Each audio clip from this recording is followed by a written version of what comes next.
Isso vai beneficiar Bolsonaro, na sua análise? Na narrativa política já está beneficiando. Juridicamente, não. Juridicamente, eu não vejo viabilidade de que ele seja beneficiado, porque existe um conjunto de fatos que envolve o presidente Agora, Bolsonaro, essa né? narrativa política a que o senhor se refere e considera que já está beneficiando o Bolsonaro, pode levar na seara política, no Congresso Nacional, à aprovação de uma anistia, também lá na frente. Hoje acho que não aprovam isso, mas mais adiante, diante desse cenário em que ele faz essa pose de vítima e o procedimento do Supremo auxilia a pose ou reforça a pose do Bolsonaro, acha que mais adiante ele pode obter essa anistia?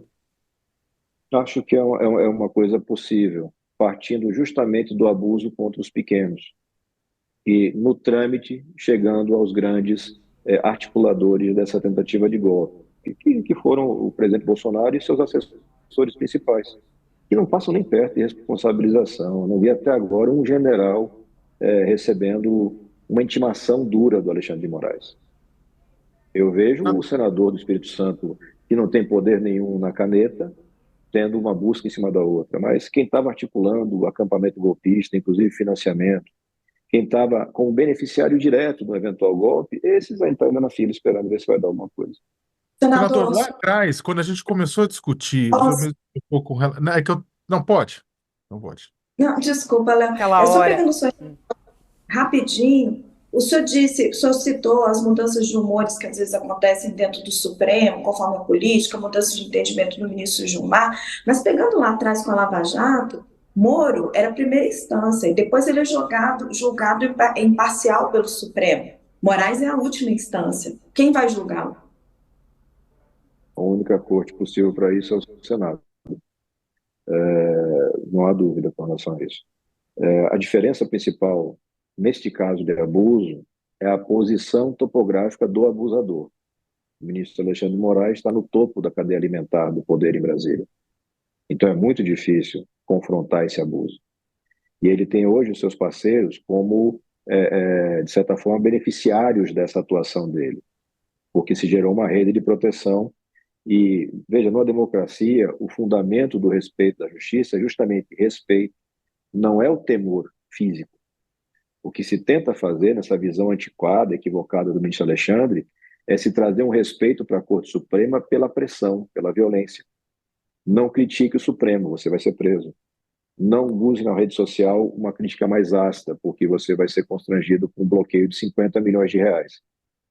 Essa é a mensagem. Não faça um trabalho jornalístico que seja agressivo no questionamento de atitudes.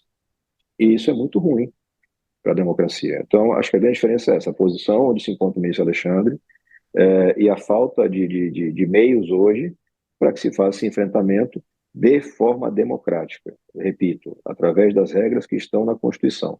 Nada fora da Constituição deve ser aceito na democracia.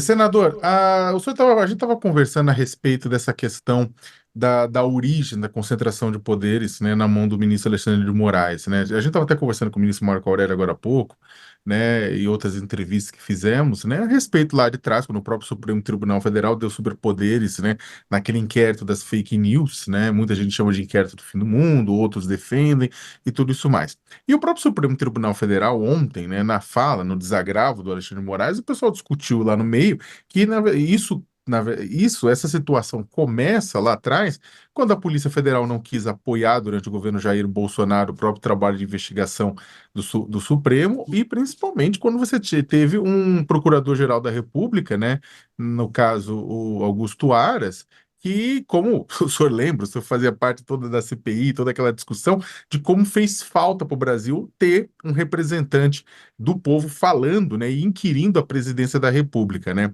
Falando, dando esse passo para trás, o que é possível fazer dentro do parlamento brasileiro para criar novas balizas, para criar, mudar ações, processos, para evitar esse sequestro por parte institucional, por exemplo, de você ter uma Procuradoria-Geral da República que não faça nada e fique por isso mesmo, né? Eu não estou, na verdade, com isso tirando a responsabilidade do Supremo Tribunal Federal ou do ministro Alexandre Moraes. Estou só tentando dar um passo para trás para tentar entender que aqueles elementos lá atrás, que depois confluíram e contribuíram para o golpismo mais recentemente, que o senhor também foi contra, né, todo esse processo, o que o Congresso pode fazer para garantir que as instituições não fiquem inertes?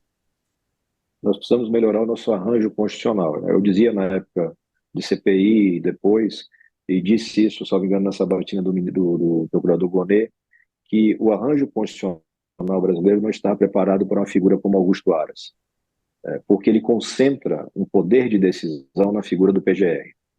E se o PGR não atua, todo o sistema fica paralisado. E na sabatina do Gonet, eu perguntei, e ele foi contra a minha opinião, se não é caso de você ter alguma espécie de câmara recursal. Porque numa democracia, concentrar em uma pessoa só um poder absoluto é uma tentação autoritária. É aumentar muito a chance de dar errado. Então, nós temos aqui iniciativas em andamento, a gente talvez retome isso nos próximos meses, no sentido de criar mecanismos, né, de freios e contrapeso. Então, dentro da própria instituição, Ministério Público, você tem algum espaço de recurso. Porque quando é o procurador de piso e se torna inerte, você tem como fazer funcionar. Porque acima dele alguém vai ser acionado e vai fazer com que aquilo ande. Ou vai concordar com a opinião dele e vai deixar parado, mas enfim, você tem para quem recorrer. A construção que nós temos hoje constitucional, no caso do PGR, me deixa de mãos atadas, eu não tenho para quem recorrer.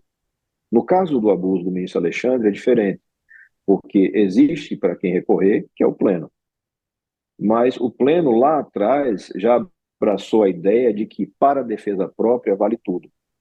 Então a gente vai ter que legislar, não há como fugir disso, através de emenda constitucional, para construir caminhos para que isso seja saudável.